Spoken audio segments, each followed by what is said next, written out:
Hey guys, welcome back to the Comic Book Lowdown. I'm Wellington, bringing you guys a rare Wednesday video as I get a text message. And yeah, got off work early enough today to get my books before the shop closed. And I got a pretty good haul here. I'm pretty excited about the books that I got. As usual, a lot of Marvel.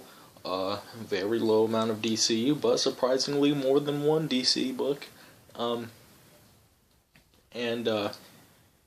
indies. No indies this week. I think a lot of them are going on their breaks.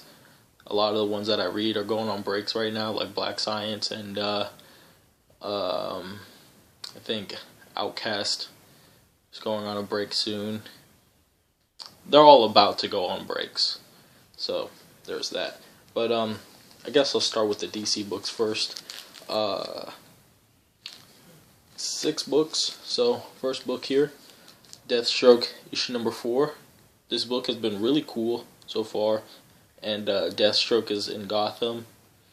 My favorite Deathstroke story arc so far in comics is from the first Deathstroke series by Marv Wolfman, where Deathstroke fights Batman in Gotham. So it's gonna be really cool to put Deathstroke in Gotham again and see how that plays out.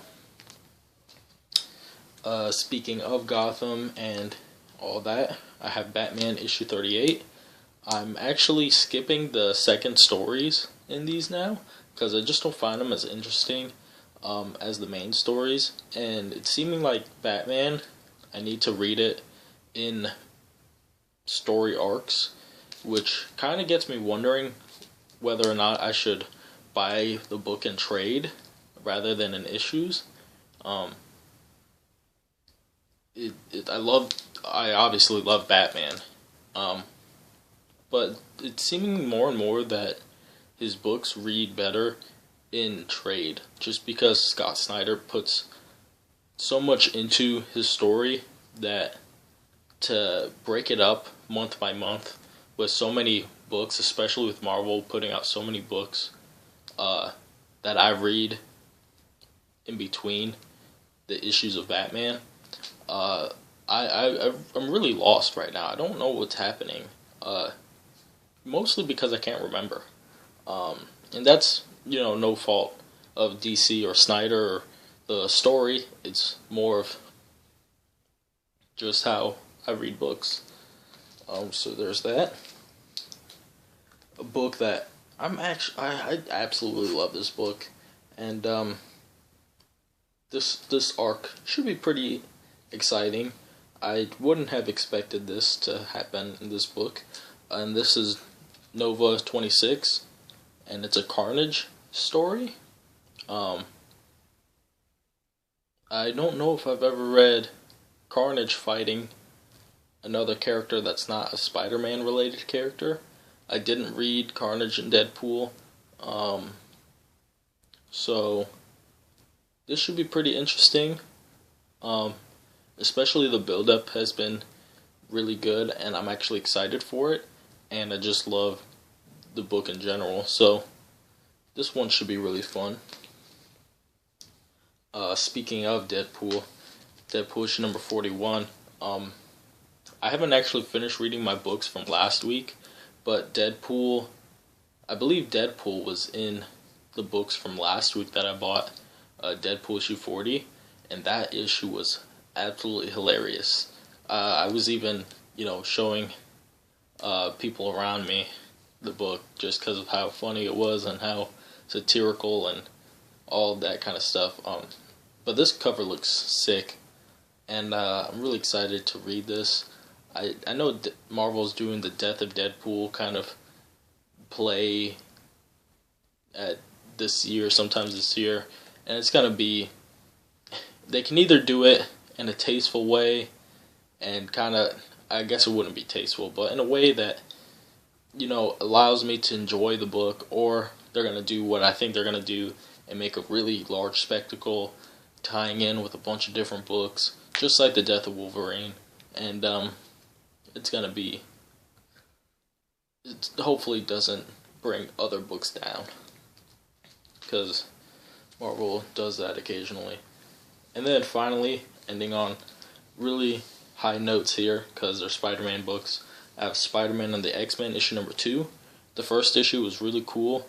I love the art in this book, and I love the story.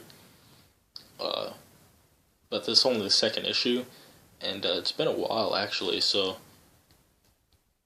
good thing Marvel has previously pages, even though I kind of remember what happened. And then finally, one of the best Spider-Man books that comes out, and that's Spider-Man 2099.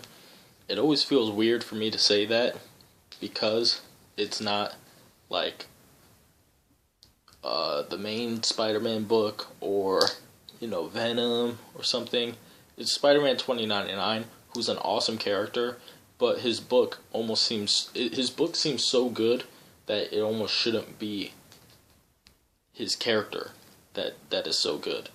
But it's awesome. I love this book. Peter David does an excellent job, and the art is really good.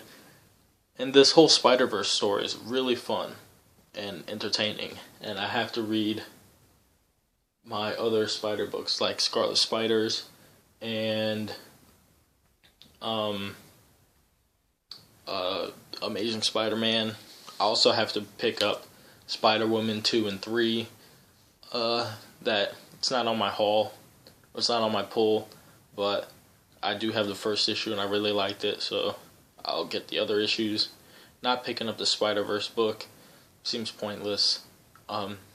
Not doing team up anymore either, because I just have so many books that I don't need the fluff stories for $3.99 especially. But anyways, that's it for this haul. No new statues like the last haul. I don't even know if anybody saw that video, to be honest, but that's what you get for not being around that often. But I like doing videos whenever I can. I'm gonna get to reading these books, because I do want to keep my reading on track, especially now that I have a little bit of time today. So I'm gonna get to doing that. And I'm Wellington, signing off for the Comic Book Lowdown. See you guys next time.